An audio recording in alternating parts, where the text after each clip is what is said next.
want to thank you all for being here this morning. There's a lot to discuss, and I'm just extremely excited about what you're going to be hearing. Before we get started, I want to thank Sam Saunders for allowing us to host the first superintendent's meeting of the year and kick off the year with a bang. And I'm sorry that I'm out of breath right now, but just be patient with me. And I might forget things too. Part of getting old, right? But anyways, I want to thank you all for being here. There's a couple of things I want to do before we get started. I want to go ahead. I know there's a lot of people, but I want introductions done really quick. Just your name and where you're from. So we'll start over here. Hello, my name is Evan Corey, and I work with Mr. Velasquez's office as an arts director. Dave Rigo, Superintendent of Santa Cruz Valley District 35. John Fanning, Community Outreach, Santa Cruz Valley Unified School District 35. Good morning, Stephen Chandler, Assistant Superintendent, District 35. Amanda Huerta, Montessori de Santa Cruz Principal. Kenny Hayes, Superintendent, Patagonia Public Schools. Good morning, Angel Canto, Assistant Superintendent of Dallas Unified School District. Good morning, Judith Mendoza Jimenez, Student Services Director for Nogales Unified School District. Good morning, Kathy Romero, Santa Cruz Elementary 28, Little Red Schoolhouse Superintendent. Good morning. My name is Mike Hughes. I'm a consultant with the Superintendent's Office. Good morning, I am Aisa Huerta, the Director of La Niña Art Studio. Good morning, Luis Perales, Senior Tax Strategist. Bob Garcia, Academy of Excellence.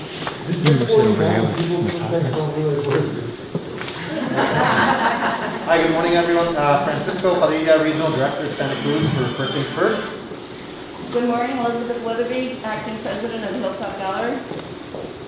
Hi, I'm Jeff Latham. I'm President of Patagonia Community Radio Incorporated. We run KPUPLP out of Patagonia Radio Station. Christina Wilhelm, good morning, everyone. Christina Wilhelm, Santa Cruz Foundation for the Performing Arts. Hi, good morning. This is Munoz from the Catholic Committee. Good morning. I'm Sandra Corey from the Cultural Arts Committee and volunteer also for the Mexican Consulate. I'm Karen Topping from the Tubac Center of the Arts, Executive Director. Good morning. Suzanne Rogers, Central Christian School, the Director. Good morning, I'm Terry Reyna, and I'm with the Good morning, Brian Nelson, Cuba Community College here in New York. And Georgina Herrera, representing the Santa Cruz Center Foundation. I introduce our special guest here. Go ahead. Good morning. Kathy Hoffman, Superintendent of Public Instruction. Very happy to be here.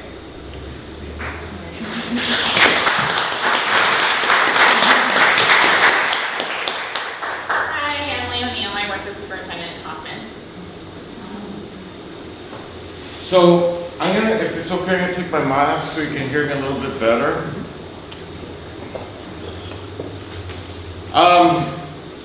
None of this would have been possible.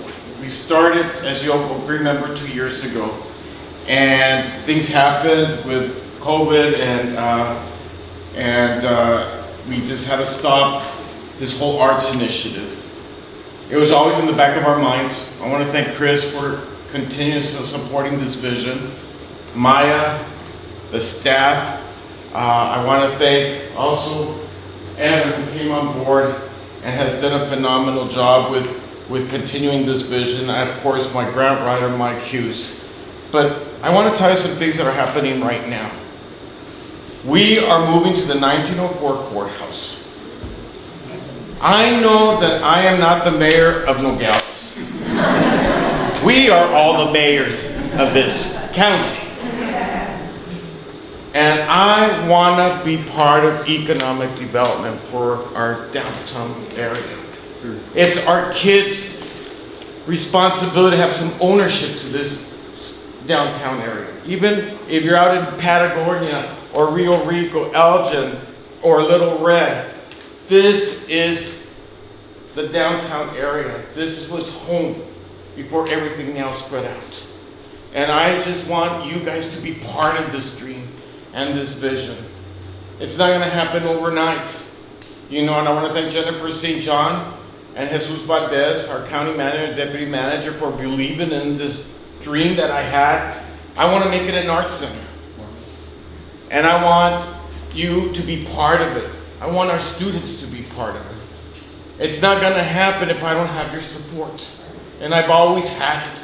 Through thick and thin, you've been there for me. And I can't thank you enough for that. And so, the organizations that are here, I thank you for your passion as well. You know, we brought the arts community together when Young Audiences was gonna be dissolved and we were gonna lose it. Young Audience is part of my office now. And so we're thrilled to be having it be part of our chapter Santa Cruz County because it played a critical role in our schools. We all remember having Young Audiences performances in our schools. So I want you to know that the annex, the back of the courthouse, is already occupied by our grants people. They did a phenomenal job back there. And so they moved in.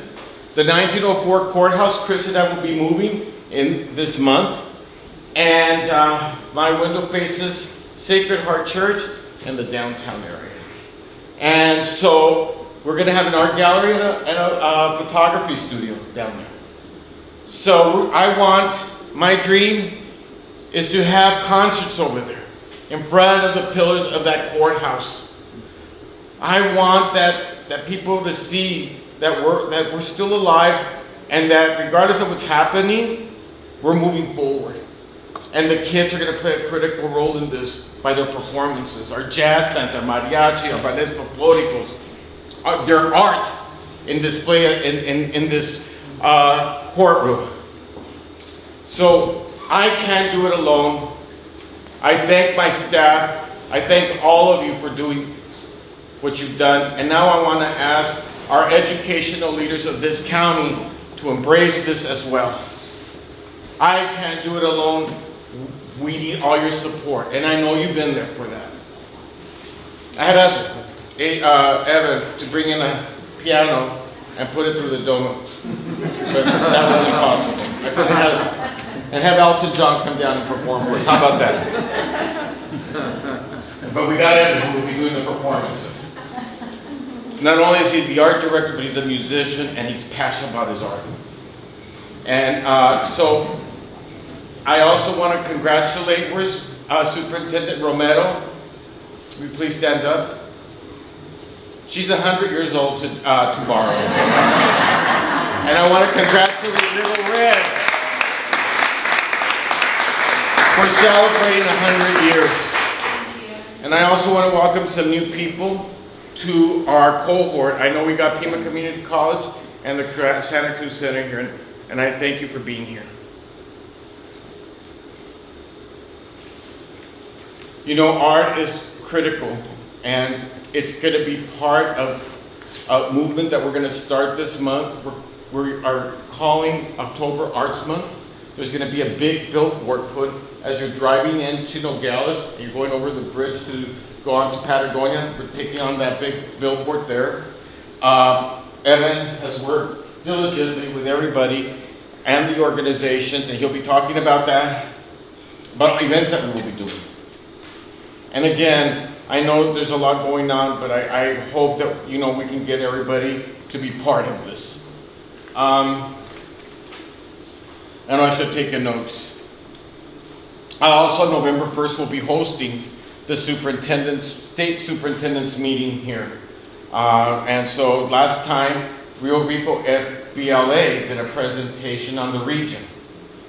And Nogales Unified School District mariachis played. And the year before, another time that we had them, Machicayo dancers were there also. So they love it. They know that we put up quite a show, and then they even get to take produce home, you know. So they take a shopping bag. So this time we're going to have it hopefully at 1904 Courthouse in the old courtroom. We're going to put tables down the terrace, and the performances are going to be right in front of this courthouse. building. So, with that said and done, I'd like to introduce our special guest, our Superintendent of Public Instruction for the state of Arizona, Ms. Kathy Hoffman.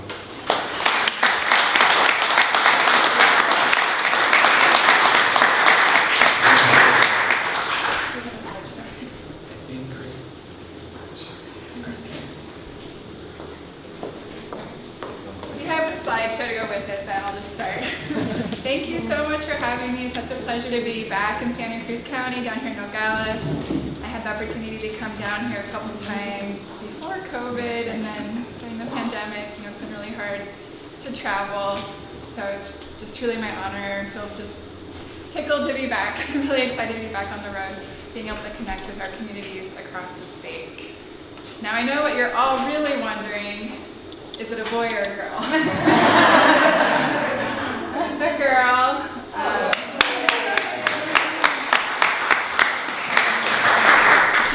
Future lady leaders, I like to say, and possibly future educator, future teacher.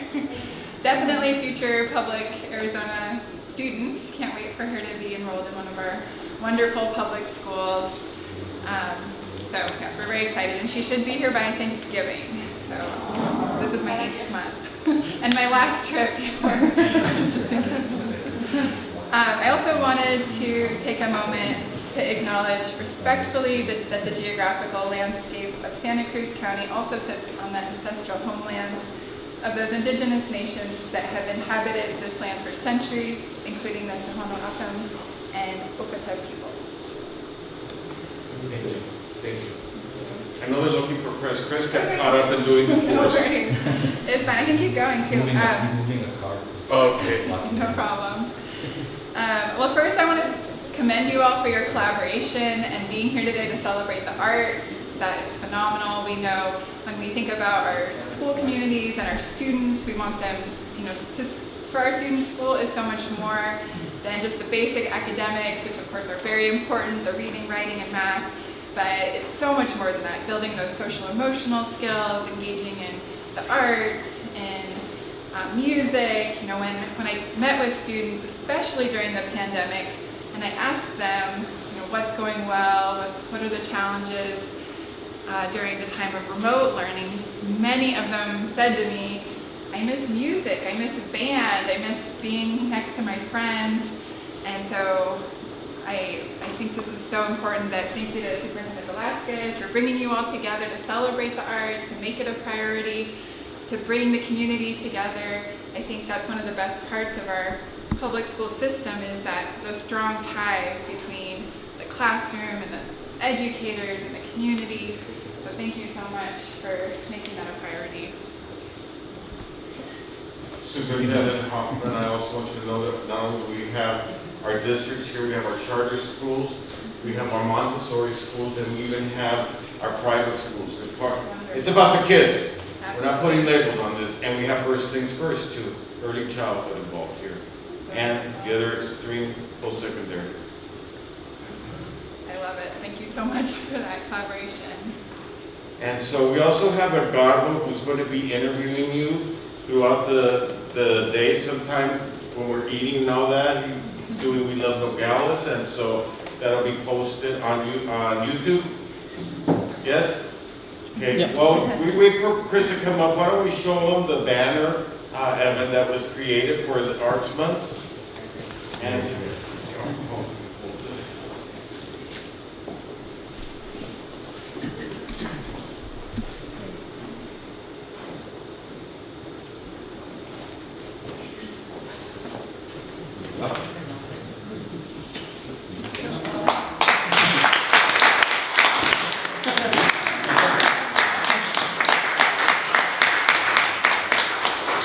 So we'll be getting these banners to all of the schools and organizations and anyone who'd like to help us promote Arts Month coming up in October. we tell what the murals were. Yeah, so this mural was completed over the summer with the Gear Up Arts Camps, and it was created by 10 students and 2 professional artists over at Nogales Community Development.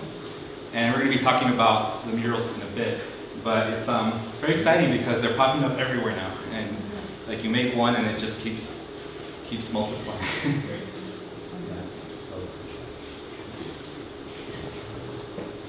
The PowerPoint's almost ready.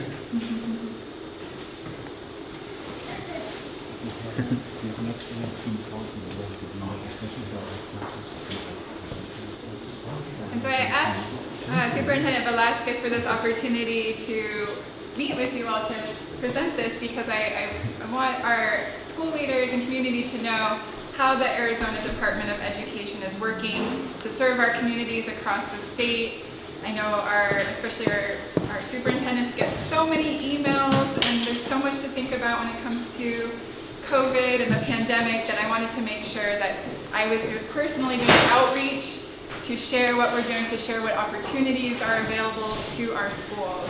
We can go to the next slide. And I wanted to start by saying thank you so much for your leadership.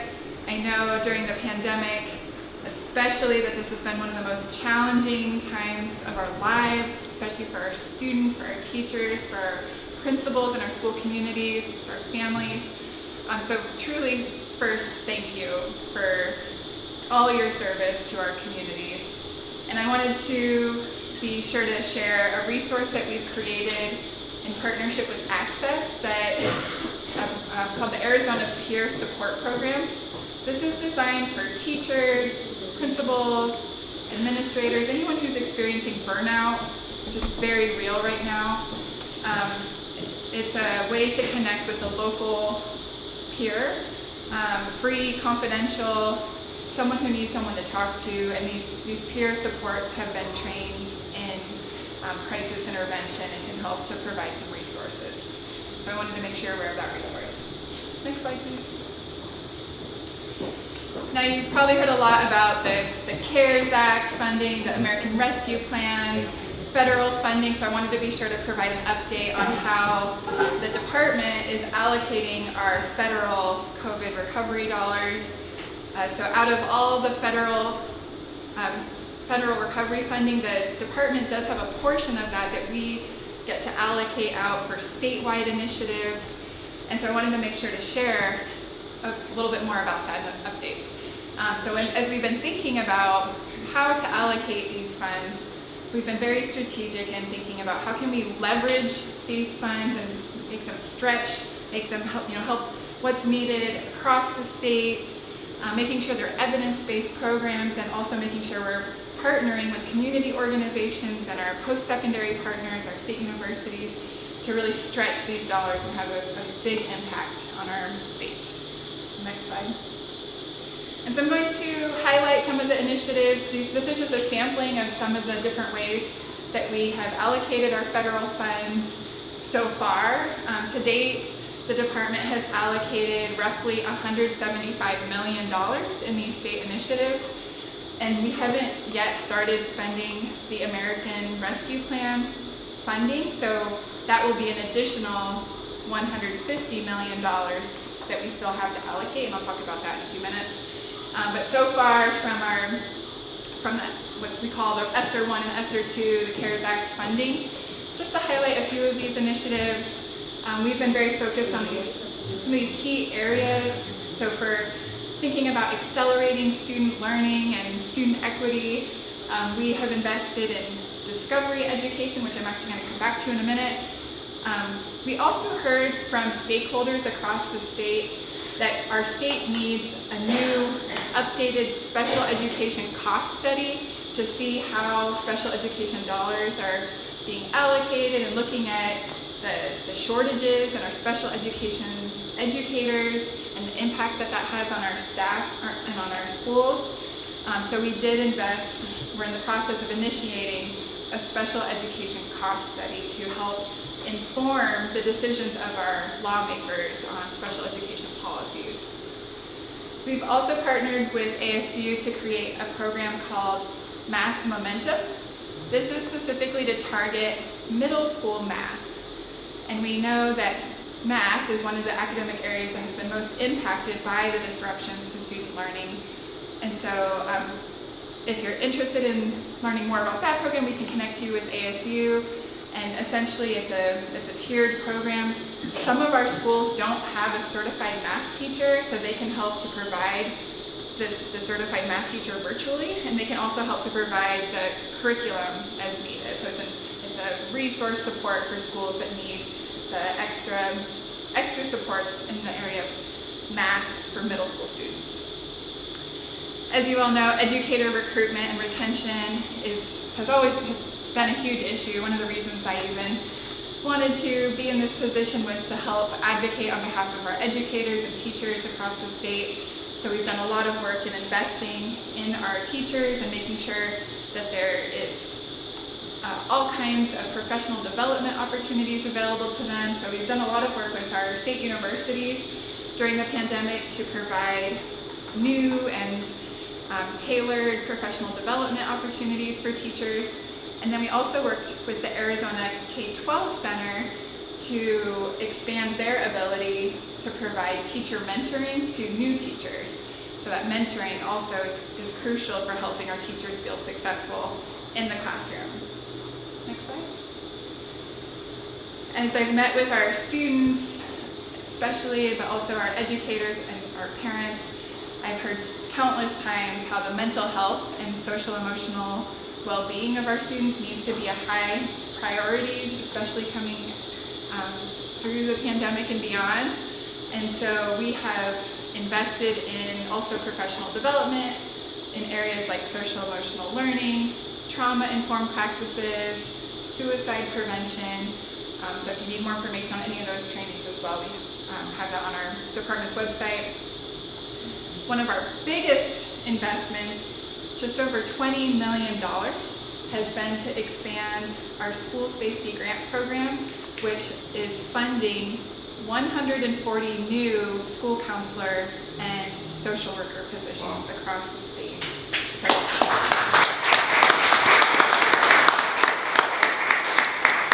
So we're really trying to make a dent in that counselor to student ratio in the state, bringing those mental health services into our schools. So it's 140 new schools receiving these positions, and the funding is for 2 years. The digital divide, we know for me it was very eye-opening when the pandemic hit to learn the severity of the digital divide in Arizona, and seeing from talking to other state leaders truly how far behind Arizona was in this area in terms of access to internet, access to technology, the skills to use the technology. So we've been also prioritizing how can we invest statewide in closing the digital divide, working with internet service providers, and one of our investments is in the Final Mile project, which is in collaboration with the Arizona Rural Schools Association and some other partners. And the idea behind this is for schools that already have high-speed internet to then, in our rural communities, to then extend the high-speed internet out to the students' homes. And so I can't explain all the technology behind it, but it's a great way to expand broadband out directly to our students and their families. And then another really exciting new direction, so right after the pandemic hit, and I recognized that we needed to make these technology issues a priority, I launched the Technology Task Force, bringing together experts from the tech industry, our IT directors from schools, teachers, and educators. And the Tech Task Force met for about a year. They studied other states' models. And one of their main recommendations after they concluded their work was for the Arizona Department of Education to create an Office of Digital Teaching and Learning. And so this is a brand new direction for the department to create. Essentially, we're creating a new program area that is all about offering supports to our schools on technology, everything from internet to security, cybersecurity, to hardware, software, and it's meant to be like a consultative service. And it's also meant to help with the assessment of where a school is at, where their students are at, how can we help support you in improving the access and the technology skills and availability in our communities. So this is just getting started, but we're also using federal funds to create these new positions and this new program area in the department. Next slide. And so I wanted to talk just a little bit more about Discovery Education. This is available to all of our schools, all of our public schools in the state. And the reason we wanted to make this investment is because I did hear from teachers last year that a lot of times they were spending their own personal money out of pocket to purchase resources for their classroom materials, and so we decided to make this a state investment for all of our schools. It is an opt-in, so we want to help you get onboarded through our contact at Discovery, which is Tony. But it's a virtual platform. They have virtual field trips, videos, reading materials it's all aligned to the state standards, and it's a really cool virtual tool for our teachers to use. Next slide. And another program we're still helping to recruit schools into is this program called Getting Real with the University of Arizona's. This is under the Center for the Recruitment and Retention of Math Teachers, and they're trying to help target students who were disengaged during the last school year, who were absent for at least 60% of the last school year if they need additional supports for math. They are still also enrolling through the end of October. And we'll make sure you all get these slides too for the contact information. Next slide. And so then I wanted to make sure to provide an update of where we're at with the American Rescue Plan. So this is the ESSER $3.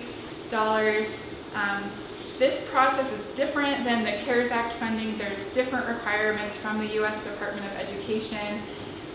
So we are going through the bureaucratic process, just like all of our schools are, to get these funds out the door. And the first step was we held stakeholder meetings over the summer. We convened a task force, and the task force provided us with recommendations. We then submitted a plan to the U.S. Department of Education that included the priorities set by the task force, and we are waiting for approval from the U.S. Department of Education. We anticipate it any day now. I keep thinking today will be the day, but any day now that should get approved, and then we can launch that new application process. And like I said, we still have $150 million to allocate from the state level in these types of initiatives. And if you go to the next slide, you'll see the priority areas that, you might, is that the other one? Oh, sorry, I might have taken that slide out.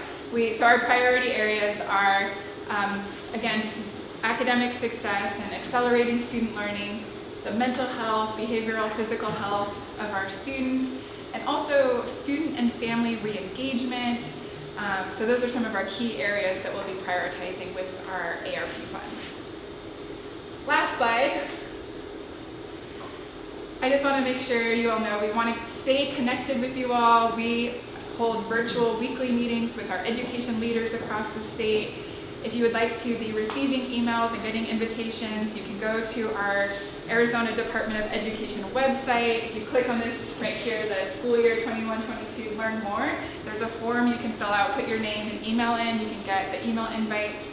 But we hold these weekly 30-minute Zoom call meetings to get out timely information on public health, information on how to spend, ideas for how to spend federal funding, for educator recruitment and retention types of ideas and topics. And so we want to stay connected. We want you to be able to learn from us. We want to learn from you. We want to hear your questions, get your feedback. So I hope you'll consider joining us on one of our weekly calls, or they are recorded. If you're busy Wednesdays at 2 o'clock, you can also watch the recording. But that concludes my updates for today. I'm also happy to take questions. I don't know how much time we have, but I'm happy to take any questions, feedback, and anything I can do to support you. One question about the Discovery Ed, and maybe you put the email back up for Ms. Robinson. When the state purchased Discovery Ed for the state, was there any discussion at your office about districts that have already paid for that? Would there be any mechanism for us to be reimbursed for that? We would have to talk to Discovery about getting you reimbursed, but you should stop paying for it and let the state pay for it now. Okay. Yeah, so today talk to Discovery Ed.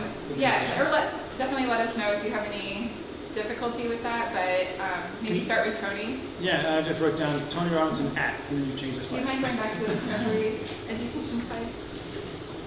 One more, I think. This There one, we go. yes.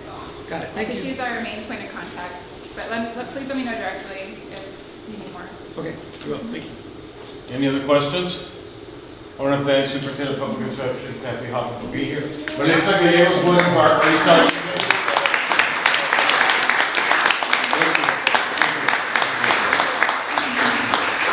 I want to introduce our host, an icon in the community. He is a phenomenal person who's passionate about the art, as you can see. And he's created this beautiful home that is very unique and very special to our county. A friend and a partner. Come up here, Sam. This is Sam Saunders, owner of...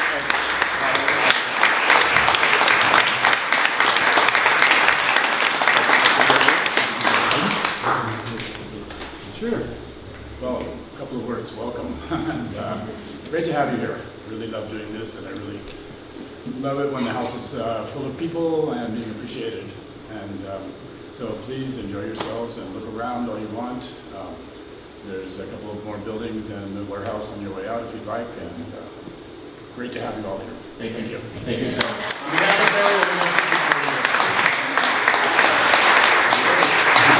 Jack Daniels coffee. Breakfast. Thank you. Appreciate it. Thank you. Okay, we're gonna get the show started here with our art director who came on board, how many months ago, Evan? January. January. And he's done a phenomenal job working with Mike and some grants. And I'm really honored to have him be part of this initiative. Not only is he passionate about it, he's also a businessman, longtime Pioneer family. There's proud mom right there, Mrs. Corey. And so I'll pass it on to him. Thank you. Thank you, Mr. Velasquez, and thank you, Sam. I think he stepped out. Sam is also an artist himself, obviously, but he's president of the Museo de Arte in Nogales, Sonora, and he was instrumental in reviving it, and they have a wonderful exhibition there right now. If you'd like to go check it out as well. I think I speak for all of the arts organizations here that when I say that the last year and 8 months has been very difficult, because the arts is all about bringing people together and gathering, right? And experiencing art which celebrates the human experience together as a community. Even being in this space here is an experience, right? And I think that the one thing the pandemic has revealed is how important it is to have the arts in our life, and to always be grateful for the ability to get together. And so to start your superintendent's meetings, the first one in person with the arts, is very special, and thank you all for being here. One thing we realized in the office very quickly was that the best way we could support the county arts efforts are by creating a calendar that is a county-wide calendar, because all of the organizations are doing wonderful things in Tubac, at the Consulado, at the Opera House, at La Línea, and often there isn't communication where we don't know what the other person is doing. So we'd like to, from this month, start a county-wide calendar, and we've passed around a draft. I don't know if you have it there, but it lists the various arts organizations in our county, and also the events that we're planning for Arts Month.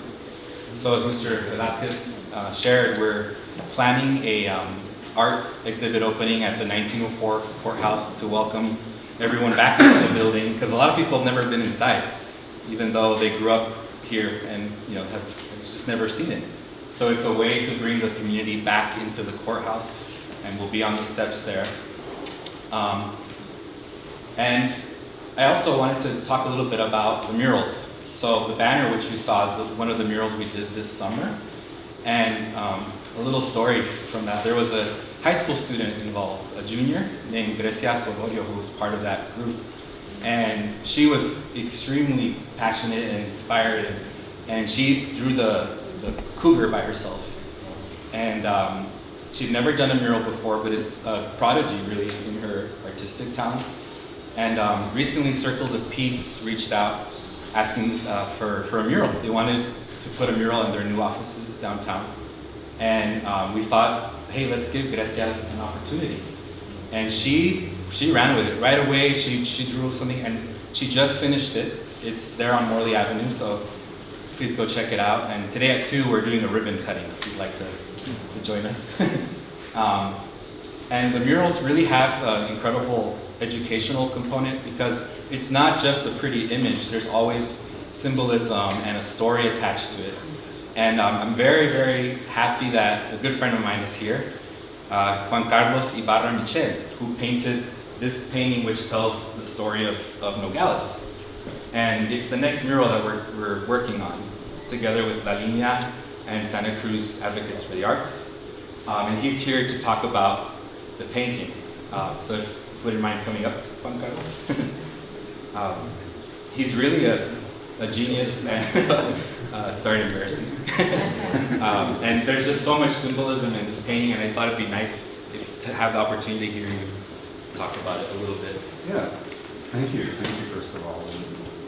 Evan invited me to come here a few weeks ago, and so I'm very happy to be here and happy to talk about the painting, although I don't like to talk about my painting, but it's for a greater cause, so happy to be here. I'm going to go sort of in a roundabout way, so bear with me. Again, I don't like to talk about my painting, so I'm going to try to do it in a sneaky way by telling you a little story. I had been in Nogales for a long time, not far. I was in Phoenix, I was in Tucson, but I was also busy. I very rarely had time to come down here. And a few years ago, I've been in Phoenix at that time for about 6 years, and I started driving for Lyft to get a little more income going. And there was one night, it was a Friday night, and I was about done. I'd been driving for about 7-8 hours, and I was done. But one more notification came in. I was like, all right, I'll take one more ride. I was in Tempe. I stopped at Gamage Theater, and these 2 women got in the car. A middle-aged woman and her mom. And they get in the car, and there's always the polite little small talk. And sometimes people want to talk, sometimes they don't. So I'd always ask if the AC was okay. And depending on their response, I go, oh, they don't want to talk. But they do.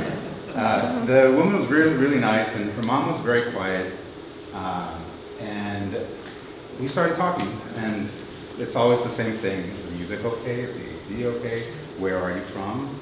It turned out that they were from Wisconsin, and we had a little conversation about where they were from. The mom had moved to Arizona a few years before, and then her daughter followed her. And then they asked me about where I was from. And so I started talking about Nogales. And the middle-aged woman was she was asking questions, and the mom was very, very quiet. So I started talking about where I was from, what it was like growing up here, having access to Mexico, and growing up here, it was one and the same. It was so easy to move back and forth. And on this side, everything was very peaceful and very quiet. On that side, it was very exciting, very loud. And talked about how my dad, very proud Mexican, when I was about 5 years old, he sat us down and said, inside the house, I don't want to hear a word of English. It's all Spanish. Outside the house, if you're in the US, you can speak all the English you want. Which I always thought was very smart then. Talked about that, and then talked about me moving to Guanajuato after high school and having to experience Mexico, deep inside of Mexico, coming back, and then appreciating that balance because I was much more on the American culture. Although I had a lot of access to Nogales, but it still felt like it was sort of a unique thing. So being in Mexico, coming back, finding that balance, and finally about maybe 10, 15 minutes of me going on about Nogales, the mom speaks up and she says, I am absolutely fascinated with the story that you're telling, and it just struck me. It reminded me of what a special place Nogales is. The whole region actually.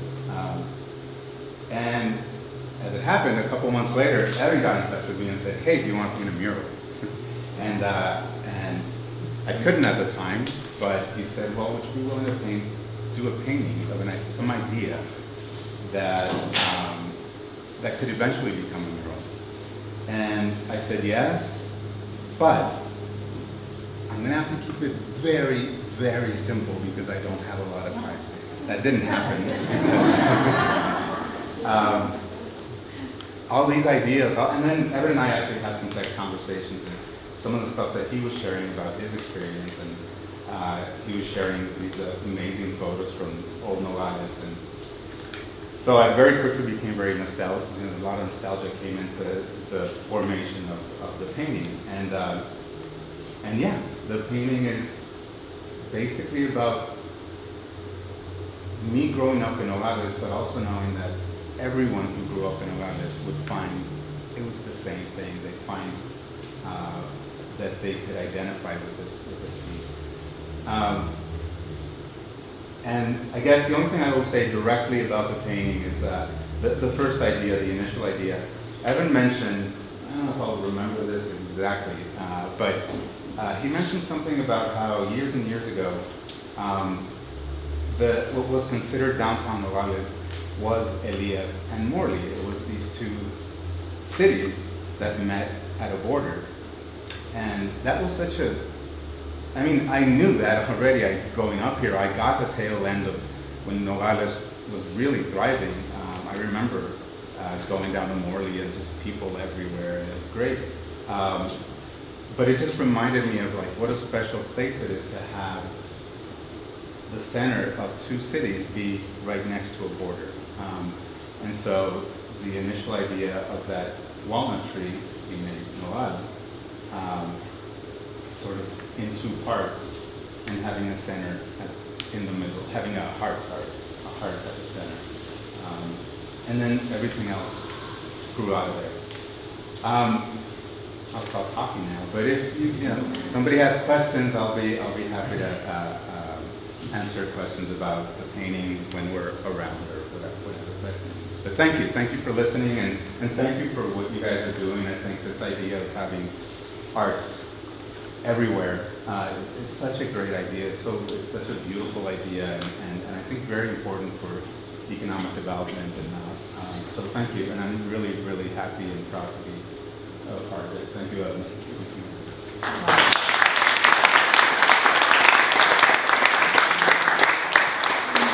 One thing I forgot to mention is that we're working with Juan Carlos to have a workshop at La Línea Art Studio for the art students of the high schools.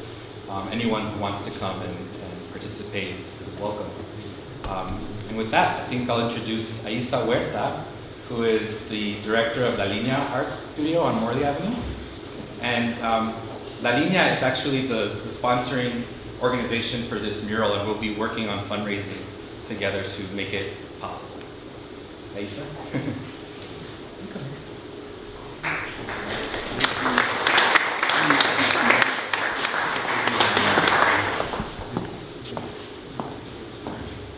Thank you so much for having us. I'm honored to be here. La Línea Art Studio on Morley is a collaborative art and event space that aims to enrich the cultural environment of ambos Nogales. I'm going to piggyback off of what Carlos said to point out how important that narrative is. And so often the stories that are told of the borders are atrocities of the physical line, and not of the community and the people and the love that surrounds these physical borders. It's so important that artists have the opportunity, whether in dance, in song, in visual arts, or poetry, performance, that they're given the opportunity to tell that story, especially coming from some place that is so political and is so often divided or viewed as a problem, as a danger, as an unsafe place to be. Growing up here, that was not my experience. And when I went to school, oftentimes people would refer to me as, oh, you're an international student, or oh, you're not here. You're not from here, you're not included. And I think being on the border, you are often neither here nor there. And that struggle, I think, comes across a lot beautifully in people's art. And that was part of the the origination of La Linea is wanting to give artists that opportunity, but also wanting to close in the community internationally and bring in Patagonia and Santa Cruz County and schools and all of these people that come together to weave this beautiful story. La Linea offers workshops for adults taught by local artists. We have art classes for kids that we join with local nonprofits like the Southern Arizona Autism Association or the Border Youth Tennis Exchange that facilitate us offering these classes free of charge for anybody. And it's been really beautiful to be a part of this community in the past couple of years and watch people come together with the same mission, with the Hilltop, with the Tubac Center for the Arts, and with the schools especially, since often arts is the first subject to get omitted. And there really is a social, emotional component that is so intrinsic in art that we can't afford to lose as a community. So yeah, we're really excited to have all of this to offer, also to be avid supporters of the Murals Project, Murals on Morley Project. Excuse me, guys. That we're super excited just because it gives opportunity for community members and for people that are visiting to interact with the space. The Morley Avenue has seen a catastrophic downfall as a result of COVID, but also prior. And losing the downtown area feels like losing an inherent part of our culture. So any opportunity that we have to invest in creative placemaking or public art to give people opportunities to both exhibit themselves, but also draw people in and start that conversation and share that narrative. So we're super excited. Thank you so much.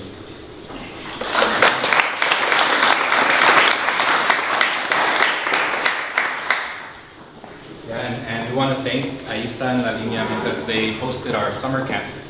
We had paper making and we had the final art show there. It was packed with people and couldn't find parking on Morley. It was great. And one exciting offering, actually, starting this Tuesday through December, La Linea is offering free art classes every Tuesday and Thursday from 4 to 5:30. So you can talk to Aisa about that. It's sponsored by the Border Youth Tennis Exchange. And they want to keep it going year-round, right, Aisa? So that's wonderful. I mean, it's open to 30 students, first come, first serve, and we're going to try to promote it as much as we can. So, moving on. We're very happy to have Ms. Karen Topping here, Director of Tubac Center of the Arts.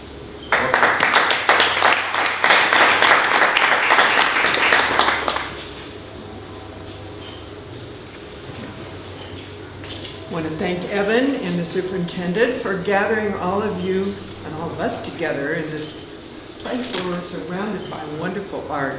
And it is inspiring, but it's also, what comes to my mind is that we are so much stronger together. I mean, that is true. If all of us work together, and Evan, I'm glad you put together the calendar because you can all see what everyone else is doing. Just kick off with October being Arts Month. And we're really looking forward to it, and I can't wait to hang the banner in front of the Arts Center. All of you, I brought a handout for all of you, and this one here, you don't have it now, but you're going to get one before you leave. It's the whole season at Tubac Art Center, Season at a Glance. It has the exhibits, it has the workshops, classes, the lecture series, and the performing arts series. And we were very fortunate. Every year, last year was difficult because we all had the experience of masks wearing and knowing that what happened during COVID was we were able to keep the Arts Center open and people felt safe because they could go through, they had to wear their mask, but they could walk through safely and they could see art and they could be inspired. And we had many people say, I'm so thankful you're here and you're open. So this year we have the same challenges, but we're going to continue to operate safely, and we hope we'll be able to do all our performing arts series as well. This postcard tells you what's happening during October, during this month, Arts Month, because we have a beautiful encaustic exhibit. Friday, you're welcome to come. Friday, from 5 to 7 it will open. And then part of our history in Tubac, and we're partnering and collaborating with the Historical Society for Harvard Steiger's fabrics. He was an artist that lived and worked in Tubac for years, and there's an exhibit in the studio gallery of all of his fabric art. We have plein air painters. They're going to have a workshop on this down at the Rancho Santa Cruz, and then they're going to have their artwork displayed at the Art Center. I want to also thank Aisa. She was one of our teachers during the summer arts program. We were able to do the program even during COVID. We did the temperatures and the students wore masks, 8 or 9 only to a class, but it worked. And there's a brick in front of the building as you enter the front entrance of the Art Center, and it says, "Art saves lives." And I think it really does. It inspires, and it does, especially for students. We know that, and the superintendent said too, students, that's what they missed when they couldn't have the classes in art. They missed that, they missed the music, and we all did. So we're going to plan on the summer arts program every year. It's been going on for 30 years at Tubac also. So we're going to, those two programs, well, the high art is the high school program, and that happens in the spring. And we're working with Evan in the high schools, so we should be sure to give students an opportunity to plan to enter that exhibit, because there are awards. They can win a college scholarship if they're a graduating senior. They can sell their art. They get 100% of what is sold. Last year, we didn't have as many because of COVID. We didn't have as many entries, so we're working hard this year to make sure we get all the high school students that want to be part of that exhibit enter, have parents come, have friends come, see their work on the walls, and it's really, really wonderful. We had a one boy that entered this bougie cap. It was, he could have sold it 6 times. He sold it the first day. So it was really fun. So thank you all for being part of this group, and I look forward to seeing where this can make us all stronger together as we move forward. Thank you.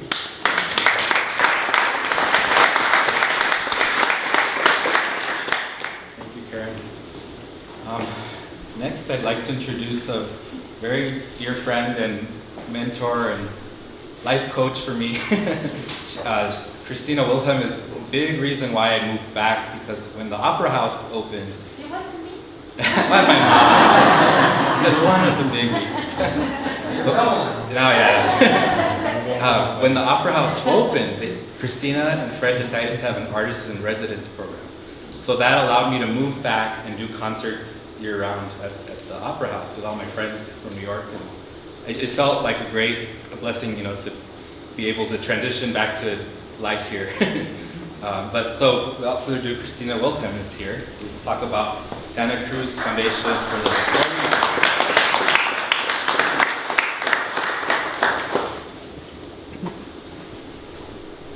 Evan said I wouldn't have to say too much. So, I'm delighted to be here. Thank you very, very much for inviting me to see all the wonderful people that are involved in the arts and in education. The Opera House was a dream. It started about almost 18 years ago now, in 2006. In 2017, we actually built it. And I'm happy to say the architect is here, Jeffrey Latham. So we represent something that was really incredibly moving, bringing chamber music in an intimate setting to people who probably have not had the opportunity to hear chamber music live, with performers and audience as close as we are. A very powerful experience, and one that I'm really happy that we finally got to do.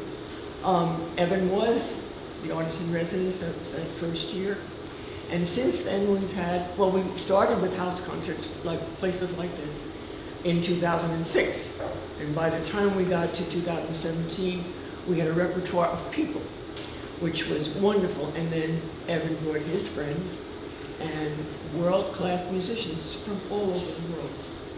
Of course, when the pandemic hit, so we couldn't do 2020, we didn't finish the 2020 season, and of course, 2021 was gone also.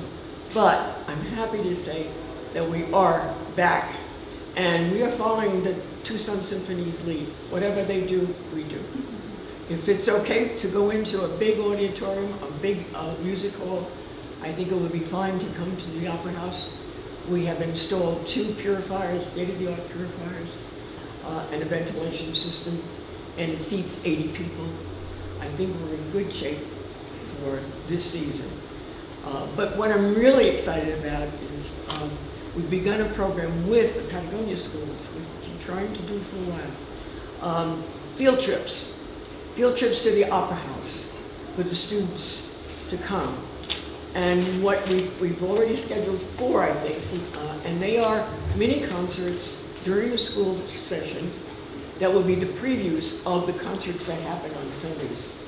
So for the calendar, if you check our website, you'll see what those concerts are. And the students that come will get a preview of those particular concerts and be able to talk to the performers. And that's, I think the first one is October 27th or 28th. And Ken Hayes is here as superintendent of Patagonia Schools. We've been able to work together. We also started an intern program a couple of years ago where students from the schools come and sort of learn the ropes. They act as ushers, they give out programs, and they get to hear the music. And that's been very successful, and I'm hoping that we can partner with other schools to be able to do that during the year. It was a fabulous opportunity. I am thrilled to be a part of this arts organization in the sense that I'm not from Nogales, as you can tell from my accent, but I feel a very strong connection to the sense of community that's here because I grew up in that same kind of sense of community. There is nothing that equals that, and nothing that will bring people together except that. So whatever we can do to foster that, and for me it's music, and the arts will bring us all together. And Morley Street will be the center of the town again. I can see that. Thank you very much. Christina, you mentioned that you closed the doors to the Arts Center, but you continue to do virtual concerts, which I was very proud of. Oh, yes. Yeah, we did the virtually live streaming all year long with just a performance in the Opera House. And that worked very well for them because it was really important for the musicians to play, to perform. So as a musician myself, I know what that feels like. And it's so good to be back. We gave our first concert outdoors a couple of weeks ago. You could feel the joy. You could just feel the joy with the performers and the audience. It was wonderful. And there's a video of it. You can watch it on our website. Thanks again.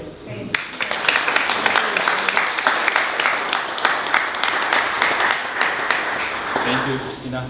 Yeah, I think that all of the organizations have had to adapt in this very difficult time and using technology. And thank you, Edgardo, because Edgardo, I don't know how he does it. He's everywhere. He's every event, everything going on. He's always supporting. And so thank you, Edgardo.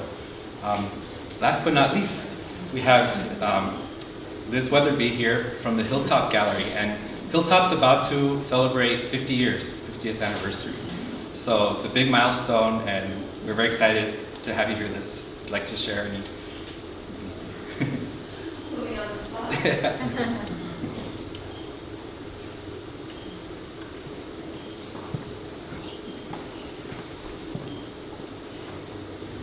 My name's Elizabeth Weatherby, and I'm currently the acting president because recently our president resigned.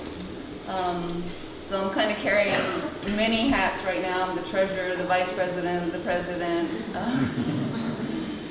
We're rebuilding the gallery in many different ways. We are incorporating the performing arts. We are trying to do more instruction for children, youth, adults when it comes to painting, drawing, arts and crafts, music, and we have an open mic night, which we call Open Talent Night, which whatever the talent is, we encourage our community to come and share it with the rest of the community, whether it be music, dancing, poetry, painting, whatever kind of talent that they have, we're encouraging them to just come bring it to the hilltop and share it with everybody.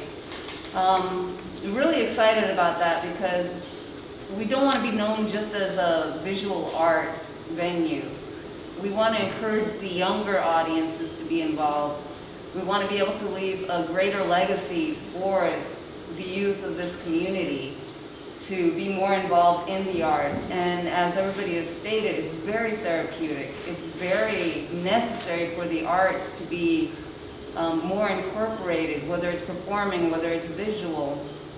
And we're really excited about all the changes that the gallery is going through. And yes, come this next year, 2022, will be 50 years that the gallery has been sharing exhibits on the Hill. And we really, really appreciate the community's involvement, and we especially appreciate the children of the community because their visions are ever-changing and raw and pure. And so we're looking for that. We're looking for new ideas, fun ideas, to bring the entire community together. And it's great seeing you all here, and thank you, Alfredo, for inviting, and Evan. This is amazing. Just these people. And yes, Nogales, where my heart has always been, where I grew up, it needs to be fed the arts. Thank you.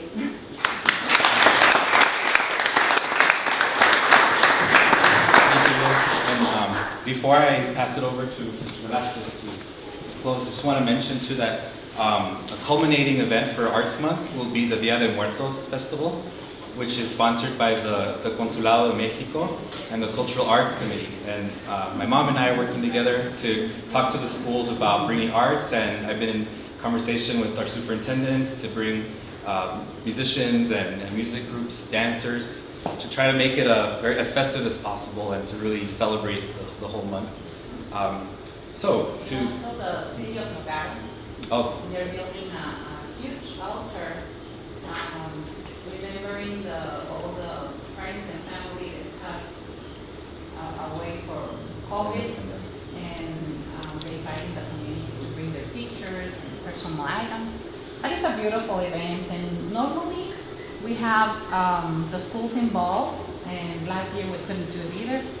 We had a very simple one just to not let it pass, but Mexicayopo is already cooperating with us with the procession, organizing the procession, and we have Challenger School, the Stuco.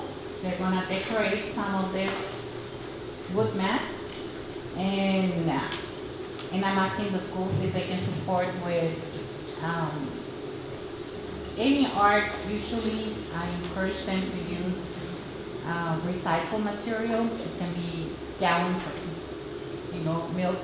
You can make beautiful skeletons. I have pictures if you want to ask me about. The art program from the high school, Nogales High School. They're going to decorate some umbrellas, paint them, and we're going to hang some of these skeletons, and they will be part of the procession.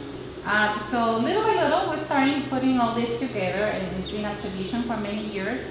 And I hope the schools want to participate and support this event. Thank you. And we're here to support and communicate and bring everyone together however we can as well. So thank you to all our arts presenters. The calendar has contact information as well if you'd like to reach out, have questions or ideas. That'd be wonderful. So I'd like to reintroduce Mr. Velasquez. Thank you, Evan. Again, I want to thank the art organizations and our artists who presented. It really means a lot that it's not just about Nogales, but it's about across the county, and that it's just that everyone is part of this Arts Month. We are going to do some roundtable. Before I do that, I want to ask Superintendent Verdugo to talk about his masterpiece he's building over there at the high school, and how important that's going to be for the community. Thank you. You weren't Put me on the spot here. But we're very fortunate to have the support of the community. We have a $22 million bond that we passed in the support of the community. And the heart of that is not only our athletic facility, but it's our performing arts center. Our district has not had a performing arts center. And so we know that that's an important piece for us with the arts to move forward as not only a district, but a community. Because we know that we have the Nogales side over here, but we also have two back. We're kind of stuck in the middle in Rio Rico that can kind of bring everybody together. So our vision is to have a lot of performances at that, not only from the performance standpoint, but visual. We have now very limited performance space, and when we are finally done, we'll actually have, I think, 4 different performance spaces, including places for presenting art and things of that nature. So the Performing Arts Center will have 500 seats, very intimate for us. And then outside of it, we have a courtyard that we just put some shade structures that also has a performing center area. So we'll be able to have outdoor performance as well as an indoor performance that are all connected. We'll have our technical theater, which will be able to build sets. We'll have a wood shop kind of design right next to it, as well as our Hall of Fame that Mr. Fanning just put together will be in the front, but it'll also have an ability to present art in that space. Also have a small kind of meeting space like this for other venue type activities. And then we are in the process of building a new media center, which will also have a space, and then renovating our cafeteria that also has a stage in there. So we, again, will have multiple spaces to have performance, meetings, shows, things of that nature. So we're very excited, but it's, again, from the support of our community with, again, $22 million bond. Along with other things, our fields are being renovated. We are going to be building a agriculture building down at our farm, as we also have, not only from the art standpoint, we have the Vocational Agriculture Center that will have a welding area because of the new mine coming in. We are going to be working with them. It'll have 24 state-of-the-art welding area, ag science for our veterinary science. We still have our hydroponic area where we grow tomatoes. We have a chicken ranch down there. We also have a tilapia farm at the high school. So I was joking, we can clean this out over here and throw some of our tilapia in there. Instead of chlorine, you just throw some of our fish in there and they clean it all up for you. But we have a lot of different things going on within the district. In addition to that, we're able to, because our high school is growing, we were able to get additional funding from the State Facility Board. And we were very fortunate that we got additional funding in the budget this year because of the cost of building went up so high. But we got $8 million to expand our high school, so we're going to be building 8 classrooms at our high school, as well as looking at an ROTC facility for our school as well. So again, we have a lot of different things moving with our district, but again, going back to why we're here, the center of that is really our Performing Arts Center. It's something that we have not had in our district, and we're very excited about, and that will actually be done yet. In the October 15th, I think, is the day that we'll, and then maybe we can have all of you come. We'll have a celebration there as well, ribbon cutting and all of that to share that with the community. Because again, our goal is to be part of the community and center of the community, to have it shared with everybody. Because we know in our district that it's about the community. So we want to make sure that everybody has use of our facilities and know that we're a partner with the community. So, thank you, Superintendent. Thank you for always including everybody in the county, and not just about Rio Rico and Santa Cruz Valley. Thank you. Thank you. I made notes all over the place, but I like, NUSD has always had that performing arts, and it's been a mecca for many performances throughout the years, and it's left a lot of memories. And Angel, would you like to say something about the James Clark Auditorium? I'm sorry not prepared for remarks, but just yes, for us, when I was sitting there listening to the things that Mr. Principal was sharing, for us, the arts is very near and dear to all of our students, the visual arts, the performing arts, from the elementary to the middle school.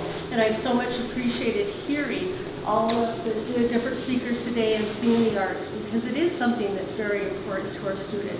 And that particular facility there at Nogales High School has just been key. It is something where our elementary students come and perform. The Nutcracker, I think, what would Christmas be without Challenger doing their performances there and their plays, and our high school and the performing arts events that they put on there. So that facility has certainly brought a lot to our school community, and I am so happy for Santa Cruz Valley that they're going to have such a wonderful facility also for the school and our county to enjoy. So thank you. Thank you. Ms. Dawson.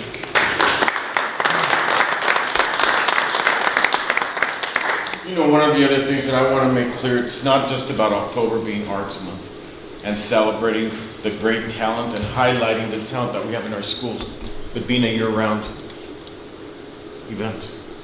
You know, come December, we want to have, you know, put a tree in the courthouse. We want to have the Christmas carolers come in. You know, we have that Christmas parade. You know, and again, you're opening up your performing arts auditorium, and that's important that you know, other people have the opportunity to view that. It's beautiful. And again, I thank NUSD for having that auditorium for the many performances that we've had, and we look forward to Rio Rico hosting now from now on as well. Mr. Hayes, Superintendent Hayes, what's going on in Patagonia? Earlier in the month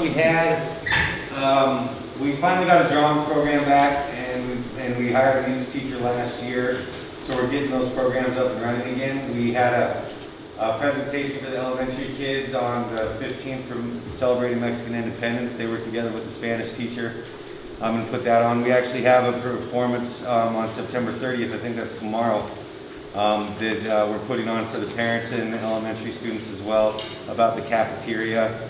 I don't really know what it's about, so I'm going to go watch it and find out. And then we're going to, you know, having our Christmas concerts and that kind of stuff coming as well. But we're just getting our program started back up again. So we don't have any fancy performing arts centers, but we have the stage in our cafeteria that works. Superintendent Romero, how are you doing? How are the performances going on at Little Red?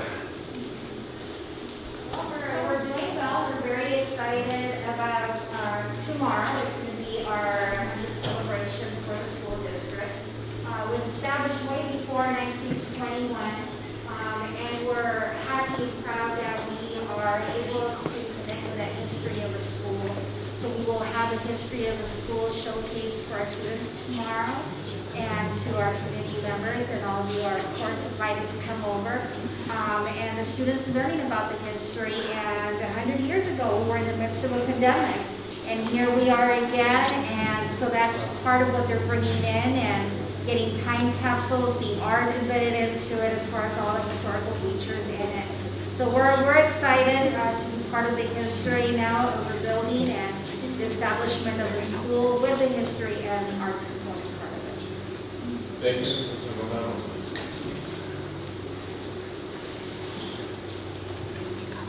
Mr. Garcia, how's Michigan doing over there with their performing arts?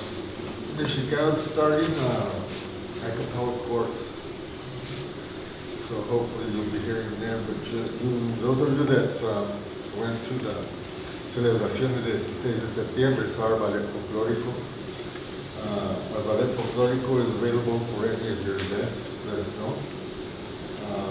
We hope to expand that because so many of our students are going to Nogales High School, and so we want to make things happen there. But just to personal invitation, la procesión cultural, the procession that we are going to participate with, which I think is finally starting to happen. The art events have to be coordinated by the entire community, not just a separate event here and a separate event there, sino que hay que juntarnos, you know, we have to all contribute because we all can. But the procession that we have is a traditional, es una procesión tradicional mexica azteca. So that procession is going to be led by our calaca, which is a 9-foot puppet. Okay. Chris is going to be inside of it.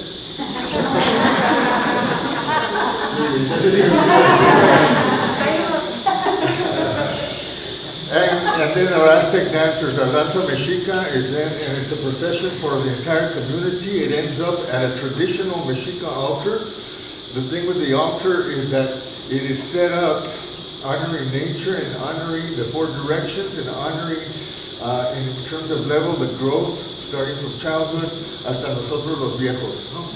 So, otra vez, como parte del comité we're working together, and me da mucho gusto that we're starting as a community to put events together, y Mexicana está en la orden. Thank you.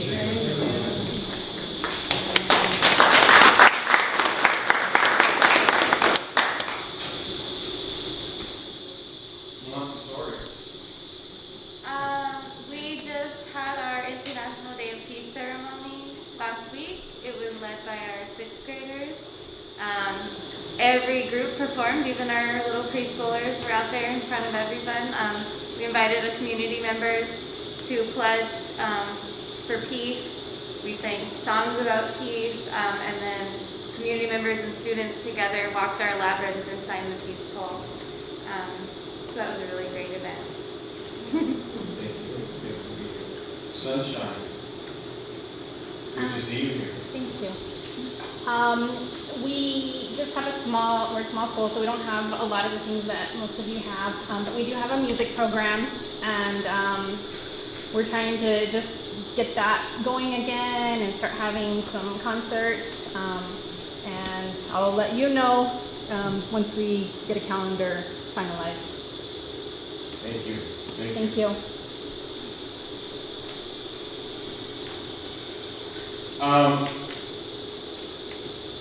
You're going to be getting, we had a garbo, I don't know, before I go there, I want to thank Europe. They had the Thrive Fest this past weekend, and it was phenomenal. They had a great turnout. I want to thank all the schools that are part of this cohort in supporting the Garrett program. I couldn't believe all the organizations there were. Maya, would you just like to say a couple of words about that?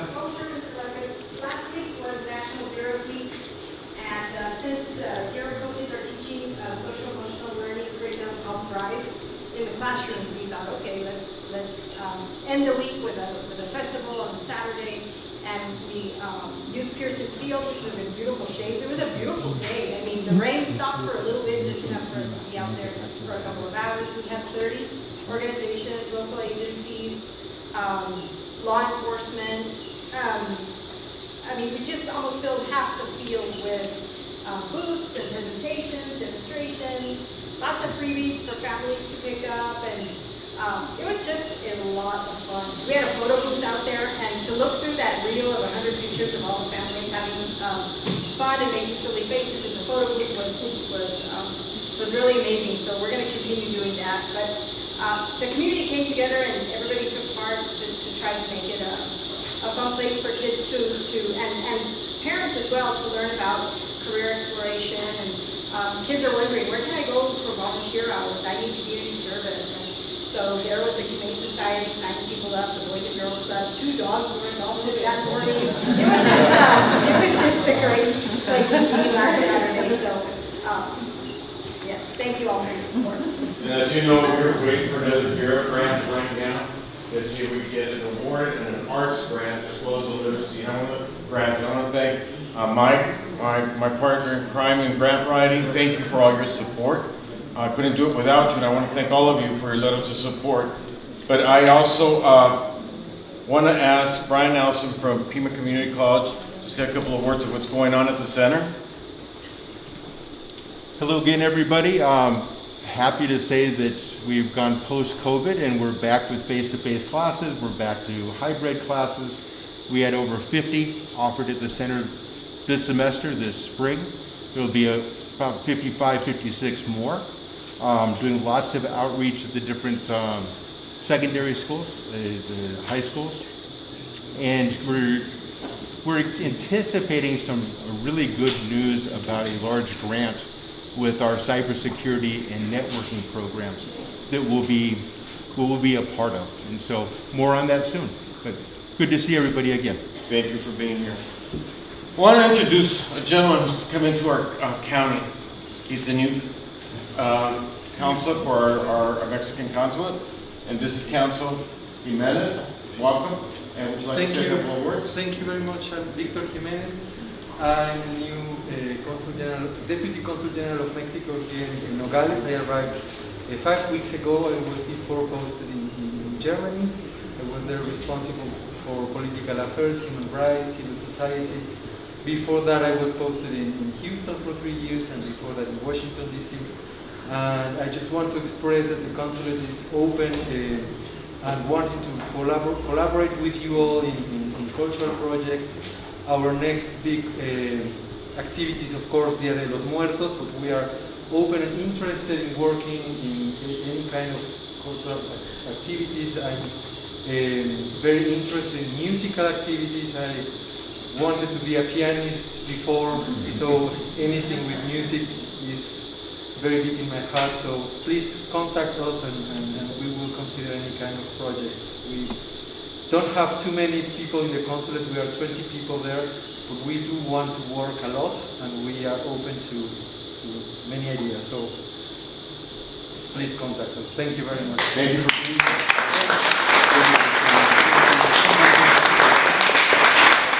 You opened that door, you said that you're willing to take anything. Here we go. Georgina from the Santa Cruz Center, do you have anything to add in how the center's doing? Oh my gosh. Well, like Brian said, we are open. The U of A is also available for you and for all the students. We just thank you and we are glad to be alive and back again. Thank you. Thank you. I also want to make a couple of comments. You know, we talked about performances and, you know, I want to make sure that all of you, if you know, we want to have a master calendar. And if, you know, there's events going on at the schools, like Mr. Garcia said, we want to make sure everybody gets that information. Like Ms. Huerta said about the bike program down at La Línea. I want to make sure those flyers, we want to be the point of contact for all of you, if that's okay. And Evan be the person that gets all this information out to everyone. I also want to make sure that, you know, it's not about just the art, it's also about dance. I want to make sure that we do some baile folclóricos or the Aztec traditional dances and just, you know, I want to make sure that we do some things at Karen Park, at the courthouse as well. The Opera House, I want to make sure that we offer funding to make sure we have field trips over there to support the Opera House. And I thank you for doing what you do. I want to extend those services to our other schools and the children around the county. I want to make sure that we have another young audience performance, hopefully by the spring, and if not, by the fall. Okay? I want to let you know that our featured artist for the meet and greet is going to be Mr. Luis Preciado. We have an arts committee. They all agreed that he would be the focal or the primary artist to be featured at the 1904 courthouse with other artists from throughout the county accompanying him at that event. There's going to be from 5 to 6 awards like we do in early childhood, and we're going to have recognized people in Rio Rico, Tubac, upcoming artists, and we're going to put that together, and a member who has been a major contributor to the arts. Those will be celebrated on the 23rd. I also have a young man by the name of Kevin Zuniga, who's a young photographer and does a lot of work on photos of the line, black and white, right, Kevin? And so he's going to be our featured photographer with other photographers joining him. So this meet and greet is going to be scheduled for the 23rd. It's going to be hosted outside, like a tardeada, and all performances and tables will be set out in the terraces in front of the 1904 courthouse. I want that courthouse, that majestic building, to come alive again, you know? And I want it to be the focal point of everything and the heart of this county. I just want to thank Terry and her Promoting Healthy Students grant working with social and emotional learning strategies and working with the schools and our early childhood program. Where is Ms. Barra? I want to thank her and her team. I want to thank Sandra with the hub as well. Ms. Davila, thank you. And you know, Pat did a phenomenal job with the county fair. Thank you for your participation at the county fair. It was really a nice turnout. So I also, I understand we have some tiles to commemorate Arts Month that I've got to go put together. You're all going to go home with one of those. And your banners. And I want to talk about something. Mayor Rothschild was my mentor. When he talked about mentorships and getting kids to work in our county is one of my goals. Mr. Fanning, I hope you'll join me on that. Our kids, we're going through a tough time. And it's not about who you know or being part of that organization. A lot of kids are left out. And we need to support them and do something for them. There are so many kids graduating from our universities that are calling saying, do you guys have any jobs? I have a young man who was landscaping, cleaning yards with a double degree in broadcasting, Spanish, and communication. Couldn't find a job. And he was cleaning yards. He was a humble young man. He ended up getting a job already. There's other kids that are out there. And I want to make sure that we support them in any way we can. All right? I want to thank Marisol for putting this event together as well and getting all the cooking together. I want to thank our Superintendent of Public Instruction and Ms. Kathy Hoffman for being here. I want to thank our county for being here. I want to thank this man over here who always supports me for the last 16 years, Mr. Popola, the good, the bad, and the ugly. Yeah. Right? If I can cut in there. Thank you. To your point about getting the word out and going beyond us here, I would ask you, I would invite you, I would implore that any of your events, send us press releases prior, and if you want to send us press releases and photos after the event, that's fine, they're welcome. We're a very small staff, we can't be everywhere like a gardo, but your help is, you know, and it gets the word out, and it's part of that getting everybody connected and working together, as Balti said. So thank you. Thank you, Mr. Popola, for being here. And you know, I want to apologize. I know I haven't been at many events, and I'm sorry for that. I really hope that in the next couple of months I'll be back in gear and being able to attend more. I know Chris has been there to attend many of the events. I want to leave you with, you know, our quote for the month, and that is, art is the highest form of hope. You know, I want to ask, before I leave, I got first things first over that I want to hit on. Francisco, anything with early childhood with the arts? We don't want the ABCs. Just, all right. Francisco. No, but I do want to mention one thing very quickly. So Superintendent Hoffman talked a little bit about some of the federal funding that's been coming through. And Arizona received some big chunks of money, and we're using some of that for early childhood to expand our statewide Quality First program. Quality First provides coaching, it provides technical support to child care providers across the state so that they can improve the quality of the child care that they provide and of the education they provide to our kids. And so we're expanding that program, and that includes here in Santa Cruz County. So we're going to get more of our child care providers enrolled in Quality First so that they can ultimately improve, you know, the quality of the child care and education that they provide, which helps our kids out when they get to your schools. So that's what some of that federal funding is going to. We're really excited about early education. If you watch the news at all right now, especially right now, you know, we're a big topic of conversation when it comes to, you know, some of these big things that President Biden wants to pass. So, yeah. The trust. Thank you so much, Mr. Velazquez. I wanted to thank you. One of the things that I see, because I go to 4 different counties, and I see Santa Cruz so much like a family, so family oriented, and you bring everybody together, and all the schools are so willing to work together as a community. It means so much to see that, brings my heart joy to see that. And so I'm so glad to be back with you guys again. As far as the trust goes, they did increase your trust loyalty credits to 10%. The requirements will remain the same. There is a summit coming up, in-person summit on November 5th, and seating is limited, so if you're going to enroll, please do so. But know that I'm here if you guys need any help, any support. Your current members coordinator, Jessica Schuler, she's out on maternity leave, so I'm your point of contact for that, for anything with the trust right now. So, but again, thank you so much for everything. Thank you. It's an honor. Thank you. Mr. Hughes, any final words for the group here? Thank you, Alfredo. As Alfredo mentioned, we are optimistic, cautiously optimistic about several projects that we have undertaken. We will continue to support the arts through the projects. Alfredo has made that clear.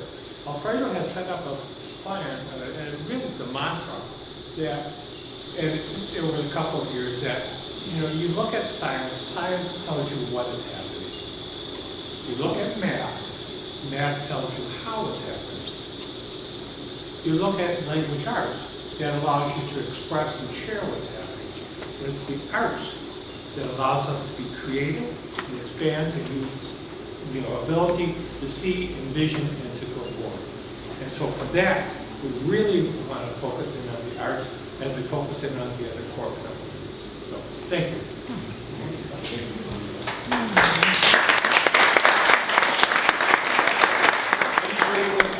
Final words that I didn't get to?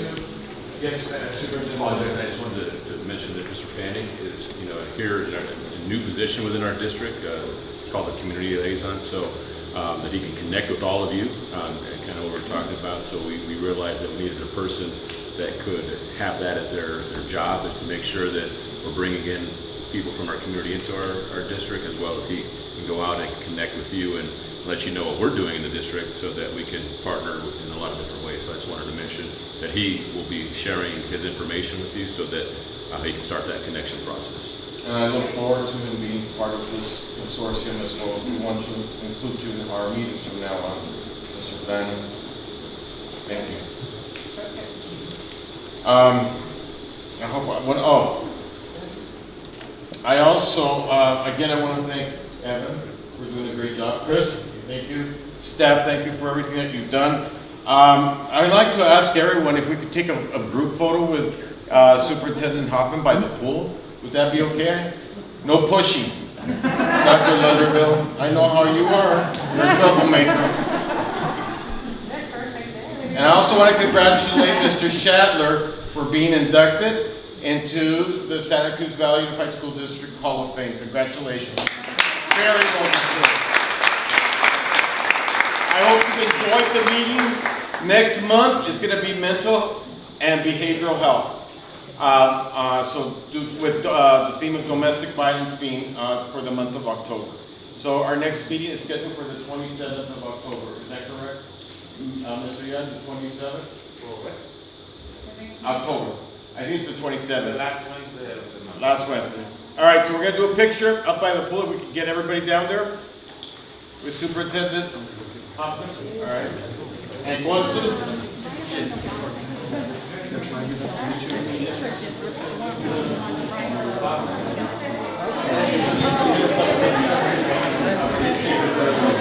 Hey guys. That would be so cool. I'm so happy. Because that's true.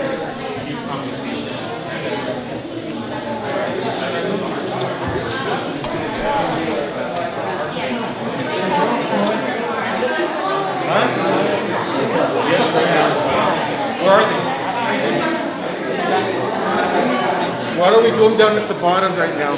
Okay. After we take the picture, then we'll tell everybody's name.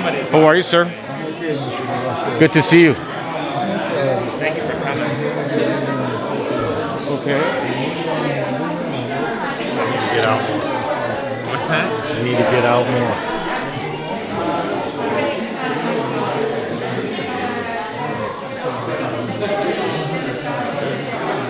Yes, I heard.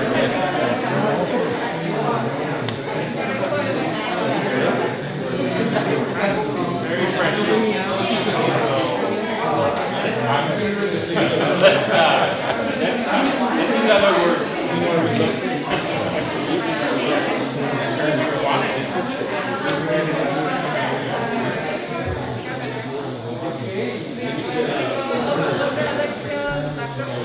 That would be awesome. Ah, thank you. Gracias.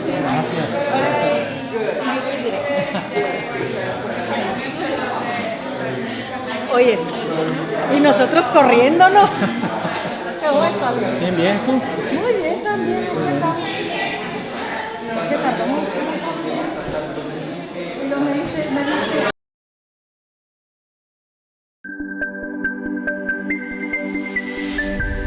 Transmitiendo nuestra comunidad al mundo.